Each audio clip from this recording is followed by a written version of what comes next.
తడిసిన సోయాబీన్ పంటను కేంద్రం తీసుకోవటం లేదని తెలిపారు మంత్రి తుమ్మల. దీనిపై ఇప్పటికే ప్రధాని కేంద్ర మంత్రిని కూడా కలిశామన్నారు. 43,000 మెట్రిక్ టన్నుల సోయాబీన్ కొనుగోలు చేశామని, మరో 25,000 మెట్రిక్ టన్నులు కొనుగోలు చేసేందుకు సిద్ధమని స్పష్టం చేశారు. రంగు మారిన పంటను కేంద్రం తీసుకోవటం లేదని, రాష్ట్ర ప్రభుత్వం కొనుగోలు చేసింది కూడా వెనక్కి పంపిందని తెలిపారు మంత్రి తుమ్మల.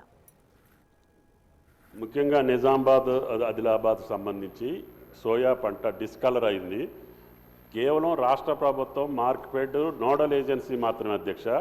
ఈ పంట మొత్తం కొనుగోలు చేయాల్సింది కేంద్ర ప్రభుత్వం సంస్థ అయినటువంటి నాఫెడ్. కాబట్టి నేను ఆ శాసనసభ్యులకు కూడా చెప్పాను, సెంట్రల్ మినిస్టర్స్కి చెప్పాను, ఆ మంత్రి గారికి చెప్పాను, ప్రధానమంత్రి గారికి కూడా అడిగాము. వాళ్ళు కింద తడిసినటువంటి ధాన్యాన్ని కొనుగోలు చేసే పరిస్థితి ఉంటే తప్పకుండా రాష్ట్ర ప్రభుత్వం ఫెసిలిటేట్ చేస్తుంది.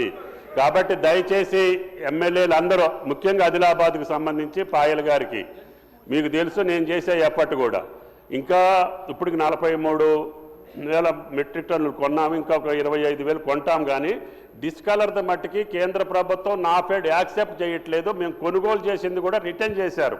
కాబట్టి అది మీరు కూడా కేంద్ర ప్రభుత్వంతో సంప్రదించండి, తప్పకుండా రాష్ట్ర ప్రభుత్వం సహకరిస్తుంది. ముఖ్యంగా